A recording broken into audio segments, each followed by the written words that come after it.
How to change YouTube caption language. Hello everybody. If you are wondering how you can do that, you may follow up this step. So for that, first of all, you can do is open up the YouTube application. And once you open up YouTube, you should be finding this given interface. Now what you can do from here is head over to your profile in the bottom right corner and open up your profile. And from here, head over to settings at the top right corner and open up your settings. Now from the given settings option, you may scroll down and look over to video and audio preference option. And you should be finding an option of captions. So just go ahead and locate that up and tap on it. And then once you tap on it, you will be taken to this section.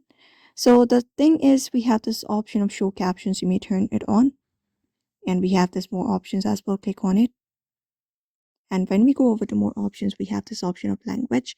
So just go ahead and tap on it. And once you select up language, you may go ahead and select up the subtitle that you prefer, the subtitle language. For example, if you want Spanish, just go ahead and select Spanish, this one right here, and save up the changes. And once that's done, head back and play back a YouTube video that you prefer. And when you do that, you should be finding the captions being changed into the language that you prefer.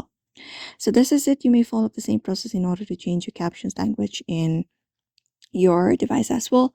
So I hope this video was helpful. Give it a thumbs up and subscribe for more tips and tutorials, and we will see you in another video.